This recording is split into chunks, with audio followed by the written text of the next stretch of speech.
Разкажете ни какво представлява Executive Search. Ами това за мен е най-готината услуга и най-интересната и предизвикателна. Разбира се, всяка една услуга, която предоставя HRS, има своите специфики, но при нас това, което е определящото, е много високото ниво на комуникация и на разбиране за позицията, която трябва да постигнем преди да започнем активно работа по нея. И оттам съответно идват всичките интересни неща, които биха могли да се случат в процеса по подбор. Разкажете ни интересна история от процеса. Да, имах един кандидат, това беше в началото на кариерата ми, който всичко точно мина през процеса, прие си офертата, след 2 дни ми се обажда и казва, аз всъщност се отказвам от тази позиция. И много неприятно, ама ние сме свикнали, случва се такива неща. И в последствие започнахме да му търсим заместник, нали? Само, че мина 1 месец, той пак ми се обади и каза, аз всъщност размислих, може ли да се върна и да приема тази оферта. И в крайна сметка клиента реши, че това е техният човек и между другото това беше преди 7 години. Човек все още се работи на тази позиция в тази компания. Да. Как протича един ваш работен ден? 10 дена си приличат. Да, всеки ден е различен. Защото ти не знаеш през нощта какъв имейл си получил и какво може да трябва да направиш. Така че всички са различни.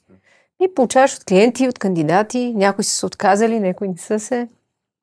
Повечето са свързани с някакъв пожар. Да. Нещо се е случило. Обикновено е пожар и обикновено си медиатор. Клиент, кандидат.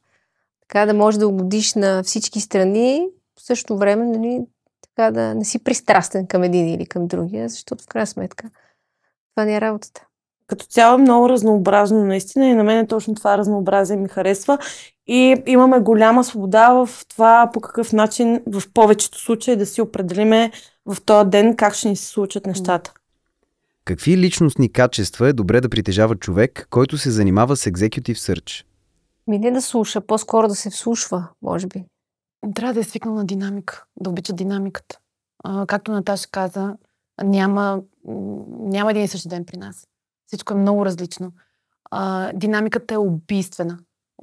Плюс това, ние не работим, не сме специализирани в един сектор, което означава, че трябва да сме запознати с много сектори. Във всеки един динамиката е абсолютно различна.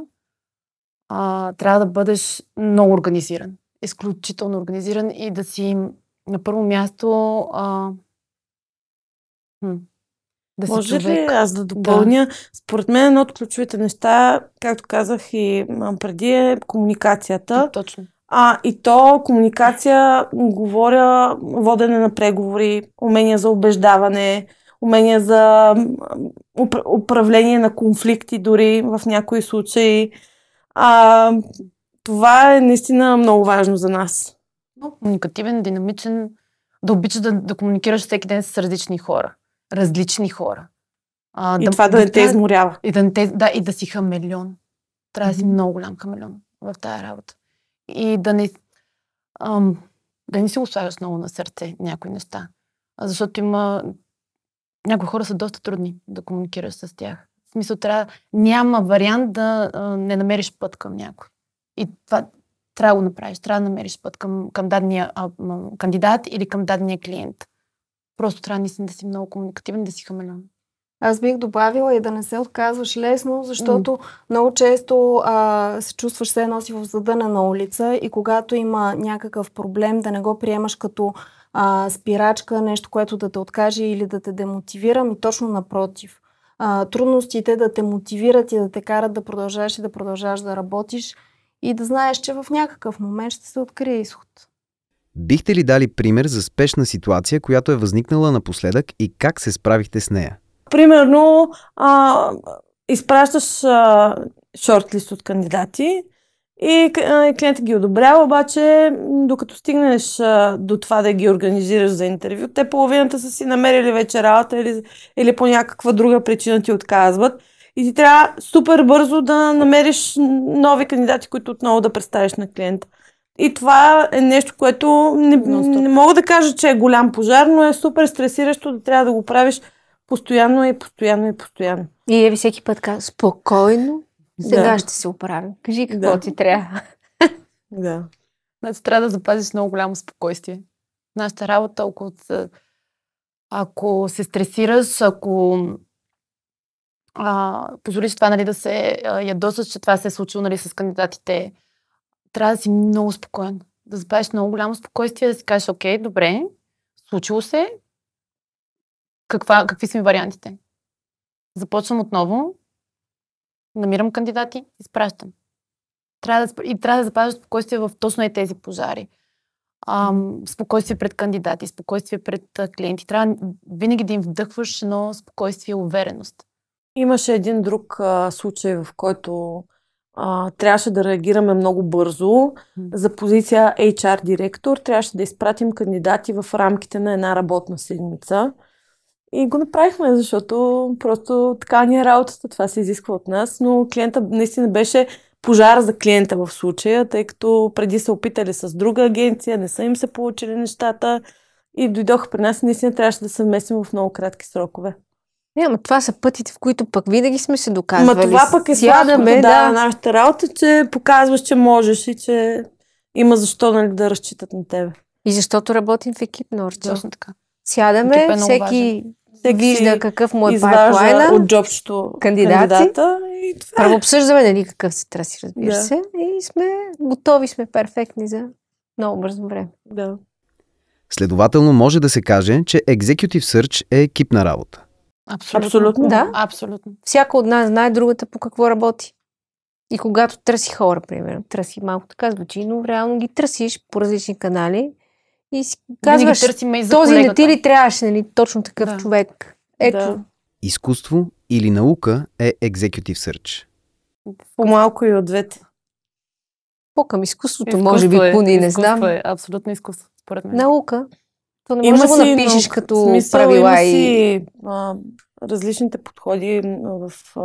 То пак е комбинирано. В смисъл, има основни моменти, на които трябва да стъпиш като един алгоритъм. От целият процес е един алгоритъм и оттам идва научното. Но как ще го направиш, това вече е изкуството. Тоест въпрос на импровизация, въпрос на личен стил на работа. Според мен трябва да имаш индивидуален подход. Абсолютно. Като цяло. То има, както да добавя към това, което каза Нора, има правила и процедури, които трябва да следваш. Окей. Но ти трябва да сложиш твоя почерк. Абсолютно твоя почерк.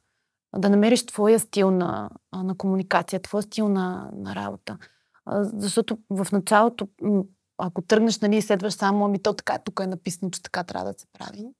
Много сухо. Задължително трябва да излезеш от тази кутия, защото просто няма как да се случи нещата. Executive Search няма рамки. Нали, то трябва да имаш индивидуален подход. Не бих сложила Executive Search, нали, да е в една рамка и по този начин трябва да го правиш. Вярно ли е, че клиент с клиент не си прилича и кандидат с кандидат също? Категорично. Разбира се. Категорично. Да, но пък е много важно, нали, взаимоотношенията с кандидати, с клиенти да са на едно така много добро ниво, защото никога не се знае какво може да се случи. Да. Защото клиента става кандидат, кандидата става клиент. То колелото се върти. Общо взето. Има моменти, в които търсиш човек, няма човек за даден проект, ти се обажда клиент и казва, тук имаме един познат, търси си работа. Това е много сладко. Не? Много. Всички щастливи накрая. Кое е най-голямото предизвикателство във вашата работа? За мен в момента, сега в този период, най-голямото предизвикателство е клиентите. Имам клиенти, които наистина не могат да разберат какво се случва в момента на пазара. За мен по-голямото предизвикателство е работа с клиента, защото клиента, ако не знае какво иска и какво търси, това е нашата роля да го посъветваме. Друг въпрос е дали ще ни слуша. По-лесно работя с кандидати. Лично аз. За мен нямам предизвикателство с кандидатите. По-голямото ми предизвикателство е всъщност работата с клиента. И не само. Поне на мен ми е най-трудно, когато са няколко decision makers, които, нали, това са хора на много високи позиции, нямат време, отказват среща. С различно мнение, всеки един на различно мнение са. И, нали, изпращаш хора, един не ги харесва, другия не ги харесва, те не си говорят помежду си и вече тук идва най-страшното. Те не се харесват. Да. Това също не се е случило. Да ги накараш първо да отделят поне половин час, да седнете, нали, да обсъдите нещата и да видим с какво бихме направили компромис всички страни, с какво не. А това вече Еви, който каза, да.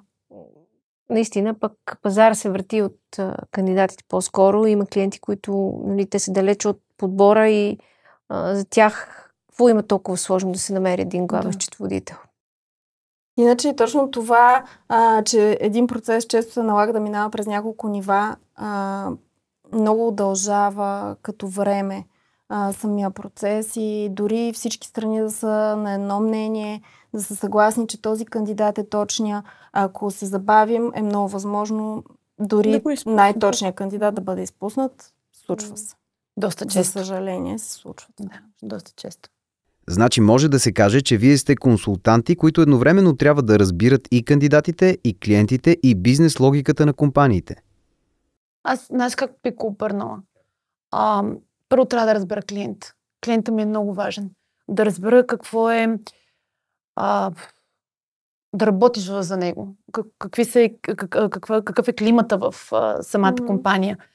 След това кандидата, имайки такава база от данни, контакти, нали, би го намерила по-лесно. Познавайки, нали, вече определени хора, имайки определени контакти. Но ми е много важно, защото на мен ми се случва последните няколко месеца често. Почвам да търся един профил. Това сме го изговорили след час и половина, примерно 2 часа среща с клиента.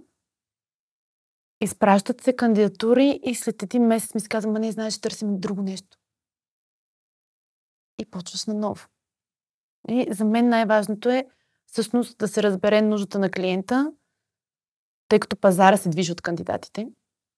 Така че, за да мога аз да убеда един кандидат, който не си търси в момента работа, аз трябва да знам наистина моя клиент какво търси, от какво има нужда в момента. За да мога да го убеда този човек, който в момента си има спокойна работа, не си търси работа, да реши да направи крачката, да си смени работата. Тук само да добавя, не е идеята просто да изпратим някакви хора на даден клиент. Идеята да изпратим точните хора, с тях да сме обсудили абсолютно всичко, тези хора там да останат дългосрочно. Защото ние имаме пръст в бъдещето им, малко или много. Ти си вменил нуждата му за промяна, той се е съгласил, пишел е там, този човек трябва да е там щастлив. Да работи, да продължава да се развива и така нататък. Не е само, нали, имаме една позиция. Приключваме, ние си приключихме проекта. Да. И може би за това, нали, Executive Search се различава малко или много от другите видове подбори. За да се обърне един клиент към нас за Executive Search, значи нещо, както Норчето каза малко по-рано в разговора, търсили се с друга компания, не се получават. Executive Search е много специфична услуга, изключително специфична. И много често ни се случва, наистина пак се връщам към клиента, да не знае какво иска и какво търси. Познавайки, нали, влизайки в компанията, запознавайки се с decision makerите, говорейки с някои от екипите, ние всъщност виждаме какъв е климата в компанията, виждаме дали по-динамично, по-корпоративно или пък, примерно, е по-така, ще използвам една хубава българска дума chill. Така че, пак казвам, че клиента в случая, първоначално слагам клиента, след това слагам кандидата. Защото аз, за да си свърша работа, трябва да знам нуждата на моя клиент. След това, познавайки и имайки контакти, бих му намерила бързо, да кажем, правилния човек. Тук сме и обръщали нещата малко. Като си познаваме много добре клиента, случвало се кандидат да ни направи страхотно впечатление и да се обадим на клиента. Проактивно. Да го предложим, защото този човек наистина е много готин и ще им пасне и ще свърши работа. Знаейки бизнеса на клиента. Да, и се е случвало да творят позиция за този човек. Ние специално за това, когато дойде нов клиент при нас, съветваме на срещата да присъства и прекия ръководител, хора от екипа, за да можем да придобием представа каква е динамиката, какви са хората, които са в този екип, а не просто да се изпрати една длъжностна характеристика и ние да тикваме по нея данни, личностните качества, какви са, на преки ръководител, какъв е екипа, който той е сформирал. Това е изключително важно.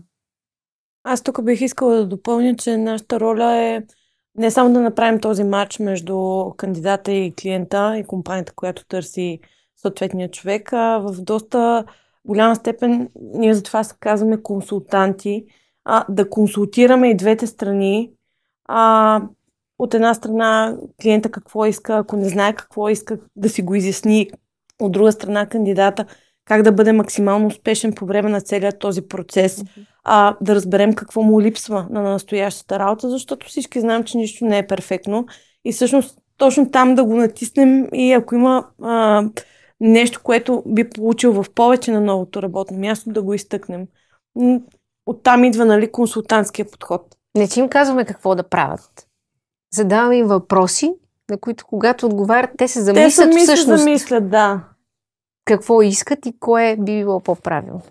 И през цялото време държим да сме абсолютно коректни по отношение на информацията, която подаваме, защото за нас не е изгодно ние да привлечем някой кандидат, той да бъде назначен и след малко време той да установи, че това не е неговото място.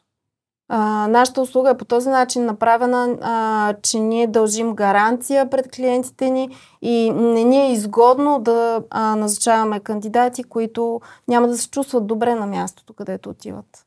Да, и още повече идеята е да спестим пари реално на тези компании, разходи и време, защото когато един човек назначиш дадена компания, той остане там дългосрочно, бизнес само печели. Ако там има едно текучество на 2-3 месеца, това означава, че от една страна бизнеса губи, от друга страна се инвестира като време за обучение, за въвеждане на този човек в бизнеса и начина на работа. Всъщност, вие носите огромна отговорност на своите плещи. Ние сме между чука и наковалнята. Буквално. Как ти да го гледаш? Всяка една страна трябва да е доволна. По такъв начин да поднасиш информацията към клиента, към кандидата, нали? Пак казвам, и се връщам пак към малко по-рано казах, хамелеон, наистина трябва да си хамелеон.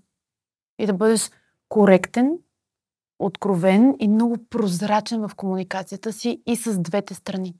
Опишете какви са етапите, през които се преминава при процеса на Executive Search. Първо, съответно, се появява нуждата, запитването от страна на клиента за свободната позиция, която има. Тук много важно е да направим една първоначална среща с клиента, в която да установим точно какви са неговите нужди, да го опознаем малко и добре. Клиента, извинявай, Норче, нали, преки ръководител. Да, не HR. Преки ръководител на За позицията. нас е много важно да говорим с прекия ръководител, който реално ще комуникира най-много с хората, с кандидатите и с човек, който ще бъде назначен на позицията. След което, след тази среща, след като са установени нуждите, изграждаме тъй наречения профил на кандидата, т.е. това е в нашите представи идеалният кандидат за позицията, на база длъжностна характеристика, на база това, което са ни споделили по време на срещата, като личностни качества, cultural fit и така нататък. След което подготвяме стратегия. Това е много важна стъпка в процеса по подбор, особено за Executive Search позициите. Стратегията за подбор включва това какви канали най-вече ще използваме, за да достигнем до правилния човек. На какво ще разчитаме най-много като похвати и въобще си построяваме целият процес от тук насетне в главата, така както би трябвало да изглежда и от гледна точка на срокове и не само, на пайплайн от кандидати и така нататък, след което започва интересната част с сорсването на кандидати, за които може да разкажат колегите. Аз само искам да вметна, че частта, в която изграждаме стратегия, може би за мен лично е частта, която най-много се доближава до изкуство. Защото тук трябва да си много често страшно креативен и да проявяваш творчество, за да успееш да достигнеш до точните кандидати. Специално в момента сме в такъв сезон на отпуски, в които хората не си мислят за работа и много трудно намираме кандидати по стандартните канали и тук е момента, в който ние трябва да се замислим малко outside of the box, нали? Да бъдем малко по-креативни и да достигнем до точните хора по различни начини. Не се получава в никакъв случай по обява само. Това вече не работи при нас. След като сме изготвили стратегията, започваме да достигаме до кандидати, да комуникираме с тях, да им представяме нова възможност, тук да ги побутнем малко, да решат да избягат от зоната на комфорт, да изследват нещо ново. Комуникираме с тях, представяме им цялата информация, доколкото ние можем да сме запознати с нея, за да могат те да се запознаят и оттам насетне вече изслушваме и тяхната страна на нещата. Ако има допирни точки, продължаваме нататък в процеса. Колко дълго продължава процесът по подбор? Може да е за един ден? Може да е за един ден, за една седмица, за един месец. Да. И за 6 месеца. Може да е. Да, най-краткият, който лично аз съм имала в моята кариера, е 5 работни дни. От стартирането на проекта, от билдването на самата стратегия, от намирането на кандидатите, интервюрането, изпращането към клиента, те да ги интервюрат и да ги изберат. 5 работни дни. Това беше най-динамичният ми проект, който съм имала. И всъщност беше много сладък. Да, много различно, като продължителност. Абсолютно. Имала съм проект, който 5 месеца е бил най-дългият ми проект, който беше изключително специфичен, много специфичен. От сектора, от самата позиция в България има около, може би, 25-6 такива човека. Много, много специфичен подбор. И продължи около 5 месеца. Но то не зависи само от нас колко ще продължи. Зависи и от клиента, от възможността му за срещи, колко от това... интервюта ще има. То до голяма степен зависи от клиента, защото ние по договор сме задължени в определен срок да предоставим първия шортлист от кандидати. Тоест ние имаме едно време, което трябва да спазим, един срок. От там нататък колко е бърз клиента, как се проточват нещата във времето, това са много, много често неща, които не са в наш контрол. Но искам да кажа, че винаги е в наш интерес процес да е максимално бърз и улеснен и улекотен. Особено при динамиката на пазара в момента, кандидатите изобщо не са търпеливи да минат примерно 5 етапа и да мине месец и половина от началото. Те губят просто мотивация и интерес. Има кандидати, които на седмица получават по 2, 3, 4 оферти. Има страхотно търсене в момента, само че един страхотен недостиг на кадри. Затова нашите клиенти трябва да реагират малко по-бързо. Имам клиент, който прави по едно интервю и взима решение. Например, интервюто е в рамките на 2 часа, 2 часа и половина. Имам клиент, който прави 6 интервюта. 6 интервюта. Така че тук ние ги съветваме предвид каква е тенденцията на пазара. Ги консултираме да съкратат процес по подбор. Един процес по подбор, според мен, не трябва да бъде повече от 2 интервюта. Максимум 3. Абсолютно 3, да. Даже гледаме това нещо да го изговорим винаги и още на първите срещи. Т.е. те да кажат, за да може, ако е 5 етапа, ние да подготвим самите кандидати. И те, когато са наясно, че този процес ще продължи по-дълго време и защо, нещата по-лесно се случват. Тоест, те вече го очакват. Тук идва и нещо друго. Извинявам, че те прекъсвам, но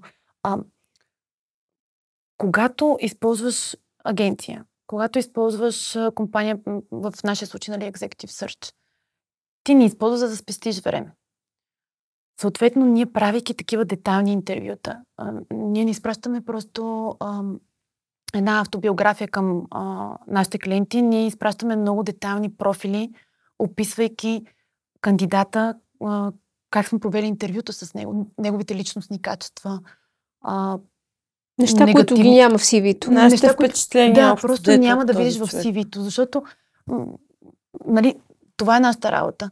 Изпращайки го кандидата с такъв подробен профил, ние вече сме ти съкръщаваме на клиента 2 интервюта.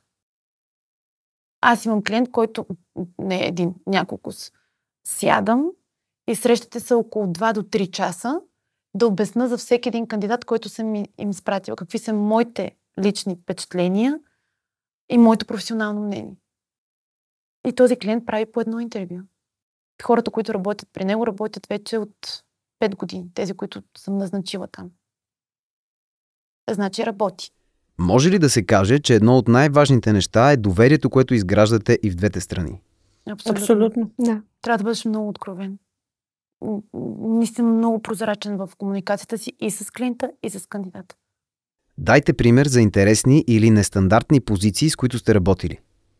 Аз имам много такива и колегите също имат. Най-нестандартната, която съм работила е 3 позиции в едно. В фарма сектора. Regulatory Affairs, Pharmacovigilance и Market Access Manager. Това са всяка една погледната индивидуално. Има много малко хора в България. Особено Market Access е една от най-сложните позиции в фармацевтичната индустрия. Малко по-рано в разговора визирах точно такава позиция. Много сложен подбор, 5 месеца, 20 няколко човека. Това беше 17-18 година за един от най-големите гиганти, наш клиент. Това ми беше така най-сложната позиция и тази, за която току-що казах. 3 в 1. Аз си спомням за една позиция от началото на кариерата ми. Беше за един от най-големите брандове храна за животни. И позицията беше Scientific Capabilities Consultant, което означава на практика ветеринар, който да консултира клиентите на компанията за хранителните качества на съответния продукт. И трябваше хем да е ветеринар, хем да е селс, хем да знае перфектен английски. И въобще много такива странна комбинация от изисквания. В момента работя по друга позиция, която е в Shared Service Center, която е Global Process Architect, което изисква всъщност, да обясня какво е, изисква хем познания в сферата на финансите, хем много добри познания в сферата на IT, т.е. да се имплементира различни софтуерни продукти. И това по принцип е относително по-рядко срещана комбинация. Стартирах позицията и изпратих първия кандидат за една седмица, да видим как ще се развият нещата. Тези позиции, знаеш ли как ги наричаме в нашия сектор? Еднороси. Ние търсиме еднороси. Всеки път, като се влезем в офиса и нали, като имаме оперативка, и говориме за позициите и винаги има някой, който дахне и да каже, пак търсим еднорог. Търсим еднорози. Каква е вашата успеваемост спрямо намирането на кандидати с специфични качества? Намираме ги.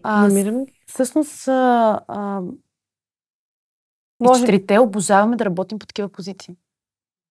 Винаги идват при нас. Винаги идват. В смисъл, няма да се откажем, ще намерим такъв човек.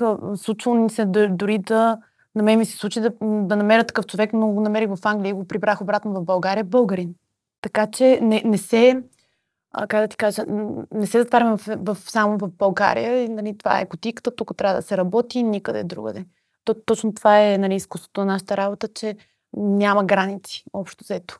Нали, така ще направим, че ще го намерим този човек. Защо ми има такава позиция на пазара, значи има и такъв човек. Въпрос на време е да стигнем до него. Въпрос на време е наистина.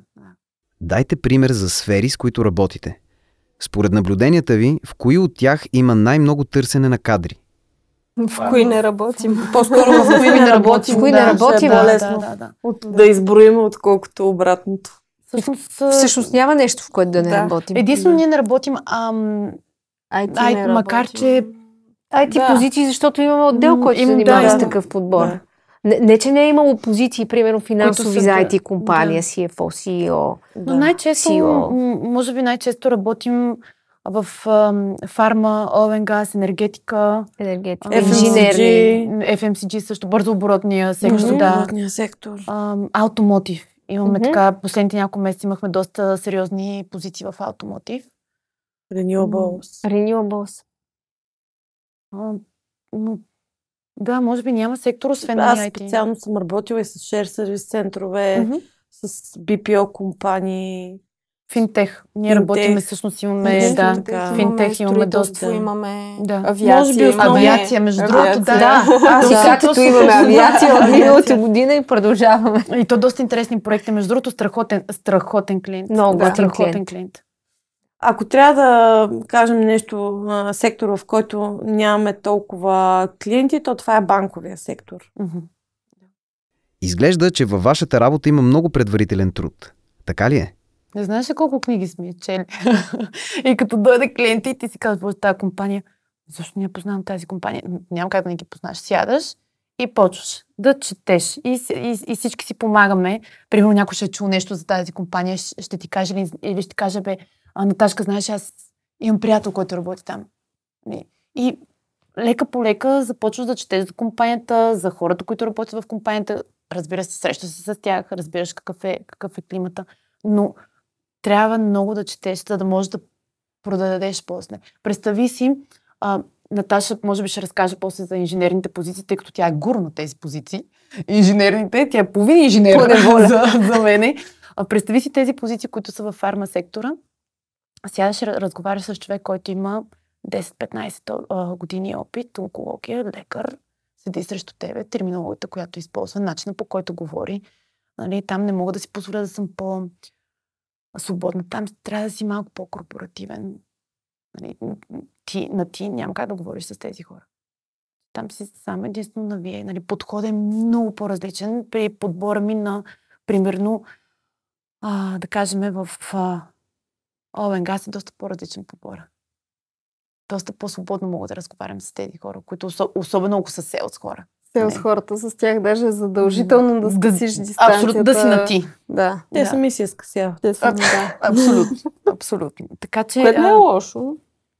Просто трябва да си намериш правилния подход към... Просто за всяка позиция си има тип позиция, тип хора, си има специфики.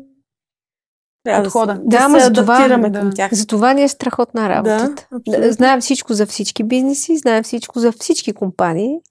Знаем кога ще се сливат. Едни са ни били клиенти, за другите сме научили от кандидати. И така, нали ни се случва, влиза проект и нали преди всичко, преди тази подготовка, за която говореше на орчето и срещи, почваме да мислим, знаем от коя компания може да си вземем такъв човек. Абсолютно. Веднага в главата имаш пайплайн от кандидати и то от кои компании. Когато дойде запитване за позиция, имате ли готови CV-та?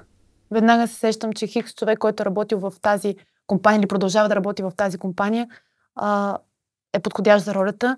Да не кажа, че изграждайки такива контакти, сега наскоро ми се случи, имам една страхотна дама, с която работих преди, набирах и кадри за фармасектора. В момента толкова много сме скъсили дистанцията, нали, че обажда ми се ми каза, Еви, имам няколко човека, които смятам, че са изключително подходящи и ти ги препоръчвам. Препоръчвам ми ги, назначавам. 3 човека ми препоръчва, последните 3 месеца назначени са. А те са с доста специфични профили. И са назначени. Нали, много е важно, много са важни тези контакти. Или се обаждам и казвам, нали, имам нужда от такъв и такъв профил. Посъветвай ме къде мога да намеря такъв човек. Познаваш ли такъв човек? Работим много с препоръки. Малко по-рано в разговора Катето сподели, че обявите не работят. За съжаление, наистина не работят. Последните 2 години минимум със сигурност. Даже да не кажа, може би малко повече. Да. Просто не работят. Имали сме такива куриозни случаи, такива хора, които кандидатстват по нашите обяви. Те просто не са прочели за какво става на въпрос. Знаеш ли, че една много ключова роля, които повечето хора смятат, че всъщност е просто една рецепционистка. Офис менеджер. Ние правим хедхантинг за офис менеджер. Само, че с руски и с английски език. Това е много ключова роля. И то всъщност не бих казала, че офис менеджер е повече клони така... Project менеджер. Да, project менеджер, personal assistant, повече клони към тези 2 роли. Но в компанията, за тази компания, при тях така се казва тази роля. Нали, една роля може да означава едно в една компания, коренно различно в друга компания. Но за са, нали, едно и също наименование. Така че, представи си, преди ние получавахме по едни 100-150 кандидатури за една позиция офис менеджер. В момента дори не искам да ти казвам какво получаваме като кандидатури в JobsPK или в LinkedIn, каналите, които нали използваме. За това ставаме по-полезни на компаниите. Защото те също по обява няма как няма да толкова си става, да си по обява, те нямаше да да се обърнат към нас. Те се обръщат, когато е трудно. Когато е много трудно и невъзможно. Вече, нали? Абсолютно. Да. Консултираме, понякога сме психолози, не понякога, но в повечето случаи. Оставаме да си излеят мъката някои от нашите кандидати. Познаваме деца, познаваме им съпругите, съпрузи. Скъсяваме много дистанцията и подхода. Поне аз така мисля, че ние имаме доста откровен подход към кандидатите. Говорим много откровено с тях, защото, знаеш ли, когато разговаряме с клиентите ни, аз много често, когато преди да билднем нали, въпросната стратегия, много често ги питам, добре, чудесно, това са най-хубавите неща, които ми споделихте за компанията. Кои са лошите? Какви са минусите? Не може, няма компания, в която всичко да е перфектно. Толкова имаш такава компания, според мен ние щяхме да сме там. Нали, всичките, нали, но тя такава компания няма. Нали, и все ще има нещо, някакъв минус. И всъщност ние намираме кандидати, които ще са окей с този минус. Защото пак казвам, няма перфектни кандидати, няма перфектна компания и всичко да е розово нали, в самата компания. Ние трябва да знаем и така минусите, лошите страни. Аз също така искам да кажа, че не винаги минусът за един е минус за друг. Понякога, ето сега това, което се сещам за две позиции, по които работя, на едното място е страшно динамично. Трябва много кратки срокове да се спазват, постоянно да се пътува, да се среща човек с много хора. На другата позиция е много спокойно. И аз държа, винаги когато разговарям с кандидатите, да ги питам, обаче да ги питам по хиляди заобиколни начини, какъв тип работа предпочитат, така че да не е... Защото в момента е много модерно всеки да иска динамична работа и всеки да бъде много динамичен, обаче не всеки е толкова динамичен. И когато си откровен и водим разговор, който е по-открит, си обсъждаме тия неща и не се опитваме да се издокараме по някакъв начин, нито аз, нито той, да напудряме компанията или позицията. Просто да си кажем нещата такива, каквито са, за да няма след това разочаровани. Да няма излагани страни. Иначе за лошите и хубавите неща, това е субективно. Аз тук бих допълнила, че за нашата работа е много важно да сме способни да изграждаме дългосрочни взаимоотношения. И когато ти си открит с хората, независимо дали това са кандидати, с които работиш или са твои бизнес партньори, когато си открит, когато поставяш картите на масата и казваш нещата такива каквито са, всъщност това ти дава много повече и изгражда много по-трайни и дълбоки взаимоотношения с хората. А за нашия бизнес, особено за Executive Search, това е изключително важно, защото тази мрежа от контакти, която имаме, тя е градена именно на тези принципи. Изглежда, че вашата услуга става все по-необходима на пазара на труда. Така ли е? Да. Ние това забелязваме, да. На нас това ни е работата. Те нямат времето и ресурса, примерно вътрешно, да стигнат тези хора. Голяма част от международните компании, човешките ресурси са изнесени в друга държава. Повечето. Много е трудно човешки ресурси отдела, ако е примерно в Румъния, да направи подбор в България, защото той не познава пазара. Но той е коренно различен пазар. Много често ни случва, между другото, HR-ите да са позиционирани, както Наташа каза, в Румъния. Да. Ние тук сравняваме круши с ябълки. То няма как да стане това нещо. България е много малък пазар. Ако в Румъния такива хора ги има под път и над път, примерно позиция, която търсим, тук това може да е много специфично. И пак казвам, нали, много зависи от бизнес. Просто това Румъния как пазар, колко 20 милиона. И другото, което има много вътрешни HR-и, които просто не им е силната страна подбора или не искат да се занимават с подбор. Те са много по-силни в изграждането на политики за ангажираност на хората, за мотивация, за развитие и така нататък. Подбора не им е толкова силен фокус. Те нямат поглед на пазара, Да. както ние. И пак да се върнем, че на въпроса, че всъщност кандидатите не са толкова активна страна. Те свикнаха да бъдат търсени от рекрутери като нас и някак си загубиха навика да влизат в стандартните платформи, да си пускат CV-та. Очакват ние да ги търсим. А може би до голяма степен в момента ситуацията е такава, че повечето хора предпочитат стабилността, поради редица причини, чисто икономически, политически, не само, предпочитат стабилността и много по-рядко сами се замислят за някаква промяна, дори да са неудовлетворени в професионален план. Не искат да излизат от зоната си на комфорт. Какво получава клиентът, когато работи с вас? Качество. Бързина. Няколко човека поне, за който да се чуди, който си избере. Качество. Да. Получава много високо качество. Абсолютно. Това гарантирам го с две ръце, познавайки дамите, които седат до мене, как те работят. Не правим компромис с кандидати, които изпращаме. Не е в нашата полза.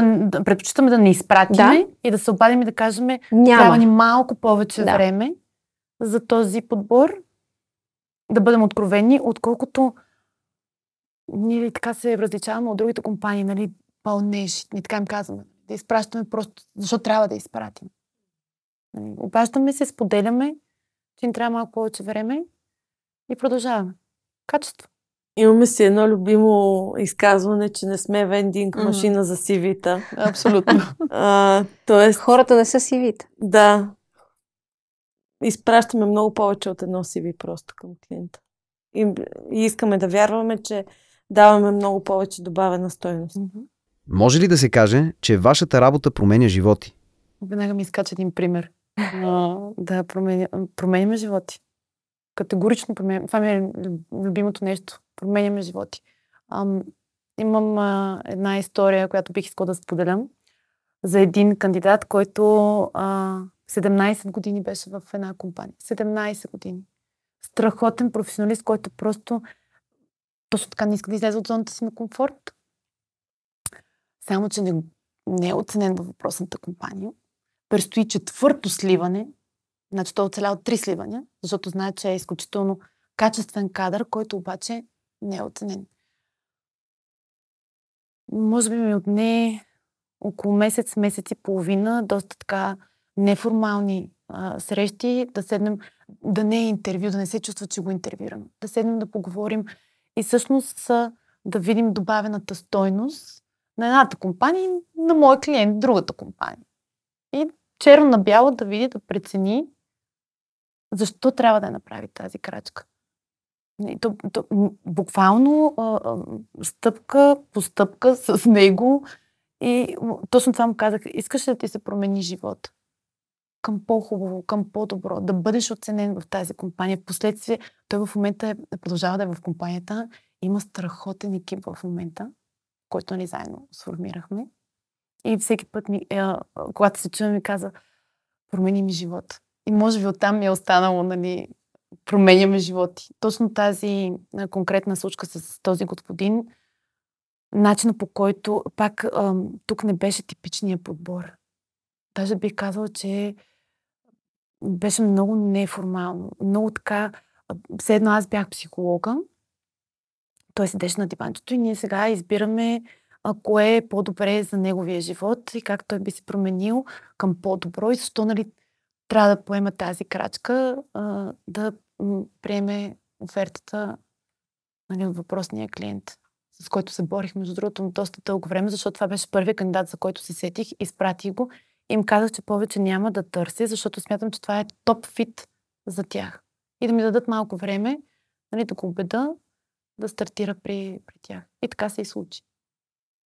Категорично променяме животи. И то на хора, които в повечето случаи са несигурни, недооценени в техните компании, а всъщност са страхотни професионалисти.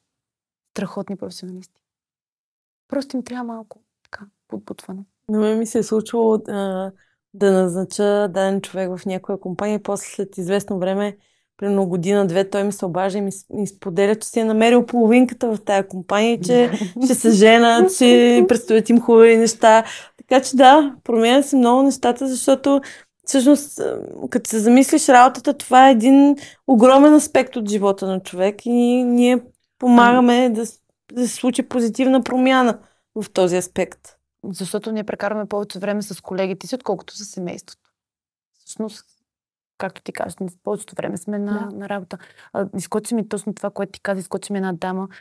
Първото ми назначение тук в България, която пак така доста недооценена в предходния работодател, ми се обади и ми каза: Еви, мога да си наема бавачка. И тя нямаше тази възможност, съчетаваше изключително много работа, личен живот, да може да гледа, нали, защото самотна майка и с възнаграждението, което получаваше тогава. Пак казвам, недооценен кандидат, но много качествен. Ето как променяме животи. Намерил си половинката, може да си позволи помощ при отглеждането на детенце. Сформирал екип. 17 години в една компания. До година. Така са му казвали. До година, че сформираш екипа. И 17 години той ти дава лоялност и чак. И това го получи при моя клиент на 6-я месец. И 4 години вече е там. Създавате ли приятелства с клиентите?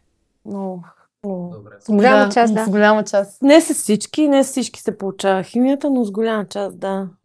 И си се чуваме: здравей, здрасти, как си, поздравяваме се за рождени, за празници. Дали ми направиха изненада, когато бях на среща при клиента, едната енергийна компания. Имам назначение 2, всъщност, в финансов отдел, 2 дами, които съм ги виждала само онлайн, предвид цялата ситуация и така нататък. И отивам на среща преди 1 месец и там ме посреща финансовата директорка с 2 дами. Просто, нали, всички щастливи и доволни, нали, да се запознаем вече лично. Смятам, че това е много важно. Изключително важно е да изграждаш такъв контакт с хората, дори по-близък да е. Всъщност това ни отличава от повечето други компании, които се занимават с подбор или executive search. Поне според мен. Това чуваме като обратна връзка. Да.